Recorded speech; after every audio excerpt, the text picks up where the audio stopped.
My boss sold our company his soul, but he thought he was too clever to get caught. He underestimated the meticulous auditor. The coffee in my mug was always lukewarm, a perfect metaphor for my entire tenure at OmniCorp. The coffee in my mug was always lukewarm, a perfect metaphor for my entire tenure at OmniCorp. It tasted like burnt ambition and watered-down promises. I was the Senior Data Auditor, which meant I was the person who found the little discrepancies, the misplaced decimal, the unauthorized transfer, the budget line item that looked suspiciously like it was being used to fund a passion project involving artisanal sourdough starters. My job was to ensure the corporate machine ran smoothly, which, in reality, meant catching the leaks, patching the holes, and occasionally glaring pointedly at the person responsible until they apologized with palpable sincerity. And the person responsible was Mr. Harrison. Harrison wasn't just my boss. He was the architect of my daily misery. He was a man built like a slightly overstuffed armchair, with a hairline that seemed to retreat just enough to suggest a deep,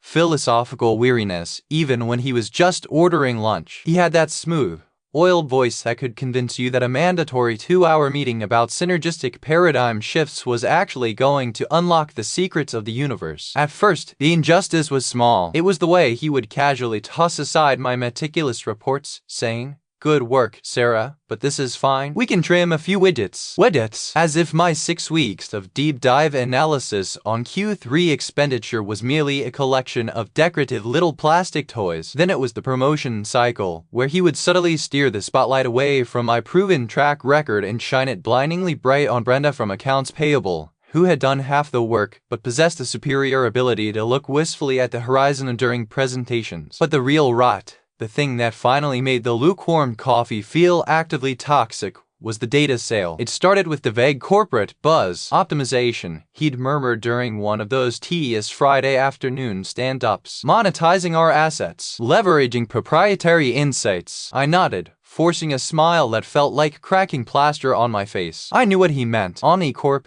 a company that prided itself on its impenetrable internal structure, was packaging its guts and selling them to the highest bidder. My role, as the meticulous custodian of the corporate soul, was to vet the packages. I was supposed to ensure that when OmniCorp sold its aggregated customer behavior data, the patterns of purchase, the browsing habits, the demographic weak points, that it was being sold cleanly, ethically, and without leaving any gaping holes in our compliance shield. I dove into the manifests. I cross-referenced the sales contracts with the data streams. It was a monstrous task, spread across 3 continents and 7 different cloud repositories, but I was in the zone. My mind, usually bogged down by the petty politics of the office kitchenette, sharpened into a fine, laser-focused point. And that's when I saw it. The data wasn't being sold cleanly. It was being sold strategically. Harrison, or perhaps his offshore consultant team, was bundling our high-value proprietary datasets with a small, almost negligible slice of less crucial information,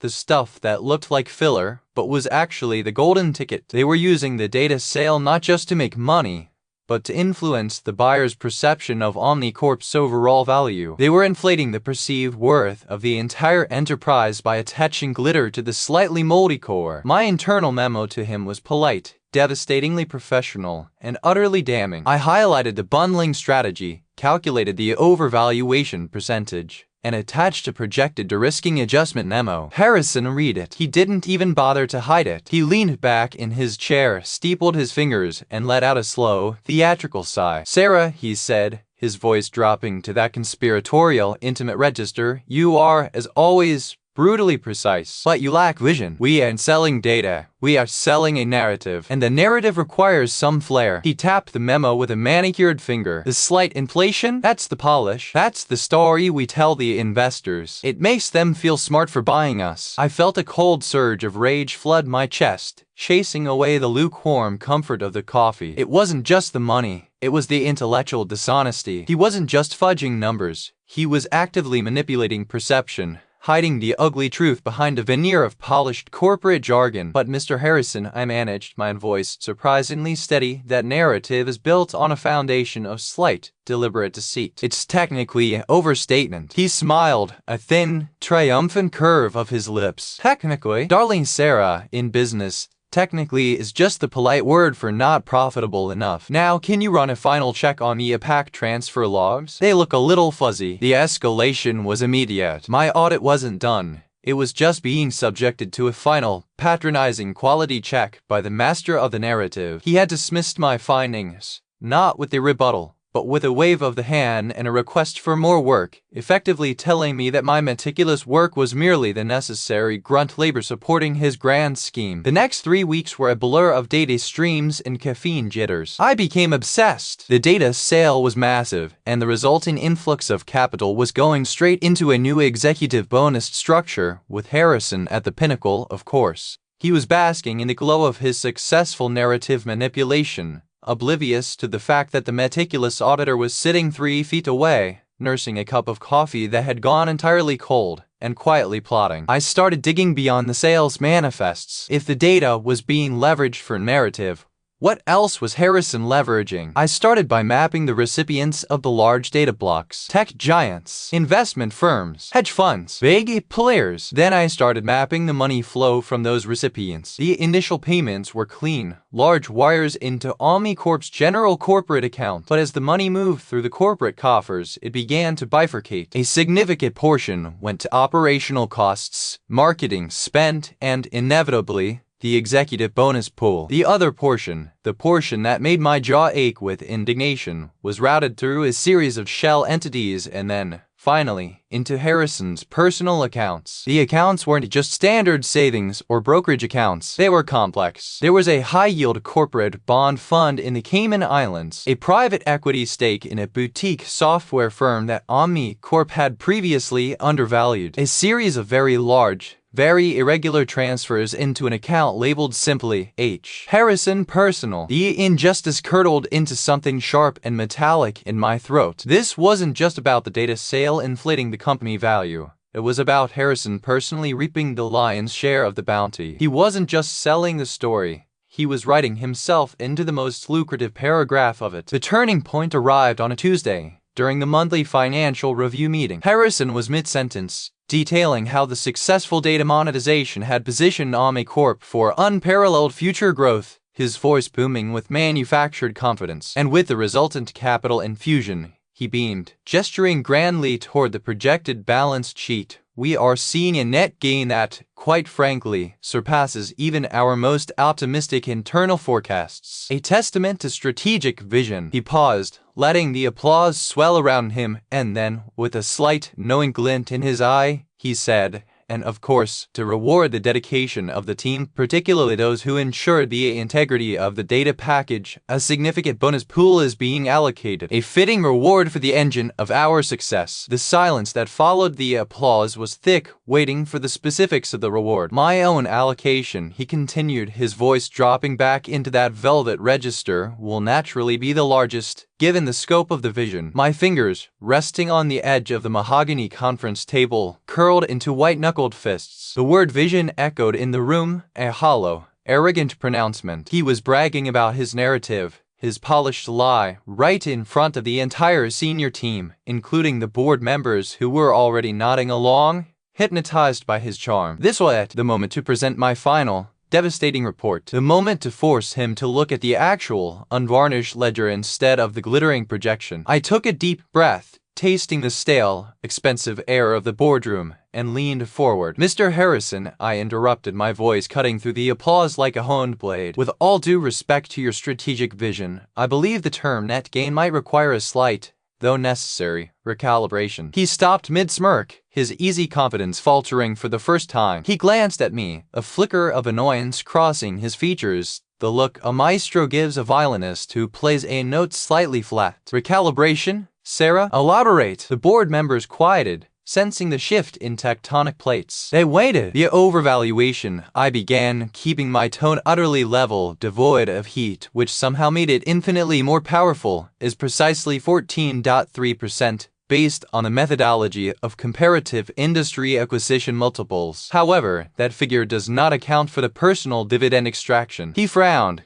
genuinely perplexed now. Personal dividend extraction? What are you talking about? The funds flowing from the major data purchasers, specifically the Sterling Group and Innovatech, are not solely being channeled into the corporate reinvestment pool. I pulled up a screen, and the projected balance sheet shimmered, but overlaid on it, in a stark, unforgiving red, were the separate lines. A substantial percentage of those earnings is being routed directly into your personal accounts, Mr. Harrison, under the guise of executive incentives tied to the narrative's success. He started to flush, the smooth facade cracking to reveal the slightly mottled, anxious skin beneath. Those are performance bonuses, he stammered. They are performance bonuses funded by the artifice of inflated valuation, I corrected him smoothly. To be precise, you are extracting 3.1% of the total revenue generated by the data sale directly into your private holdings, bypassing the formal corporate distribution protocols. The room was silent again. The board members looked at each other, their polite skepticism turning into dawning recognition,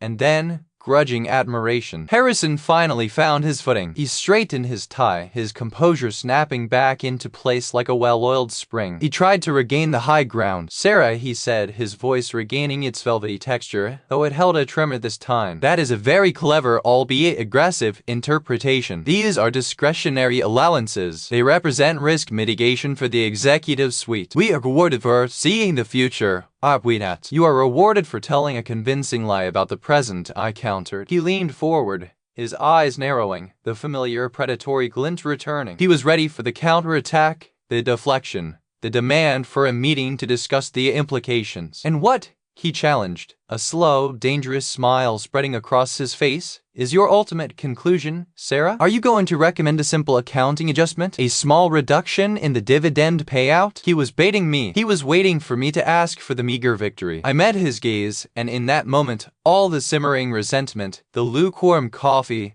the overlooked spreadsheets, and the constant, suffocating feeling of being undervalued coalesced into one single crystalline point of focused fury. "No, Mr. Harrison," I said, "I am not recommending an adjustment." He paused, a flicker of genuine surprise replacing the practiced condescension. "I am recommending a fundamental, structural shift in the narrative." He waited, breathless, for the final blow. "You are selling the story of OmniCorp as a visionary entity," I continued, letting the words drip with ironic disdain. "But the truth is that the most valuable narrative element is not the potential market cap or the growth trajectory. It is the human element, the dedicated, meticulous work that makes the entire shiny package possible." I leaned in closer, lowering my voice so that every single person in the room had to strain to hear the final words. "Therefore, my recommendation is this. Instead of simply allocating 3.1% of the data sale revenue to your personal accounts, we should be selling the narrative of my success." Harrison looked momentarily stunned,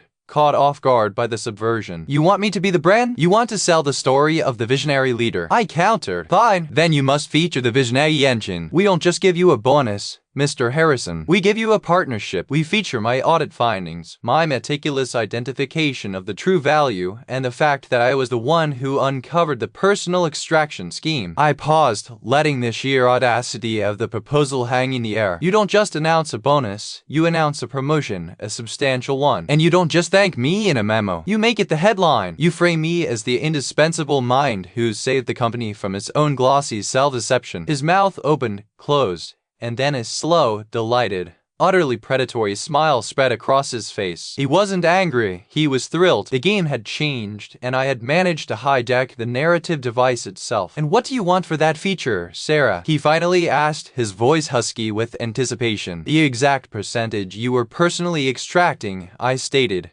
tapping the screen one last time, highlighting the 3.1%. "And you don't just give it to me as a bonus. You make it my base salary increase effective immediately. You take the glory of the vision, Mr. Harrison, but you let me claim the ownership of the truth." He stared at me, the armchair suddenly seeming to shrink under the weight of my perfectly executed revenge. He saw it, the clean, undeniable leverage. My audit hadn't just found a discrepancy. It had found the weak point in his entire carefully constructed edifice of self-importance. He reached out and placed a hand on the table, palm down, a gesture of final acceptance. "Done, Sarah. Consider it done." As the board members began to murmur their approval, the sound washing over me like a warm, intoxicating wave, I finally felt the tension drain from my shoulders. The rage didn't vanish, but it settled, transforming into a quiet, profound satisfaction. The lukewarm coffee in my mug, now entirely cold, suddenly didn't taste burnt or watered down. It tasted like victory. It tasted like the sharp, clean, utterly deserved flavor of being seen, truly seen, not just as a diligent functionary, but as the necessary,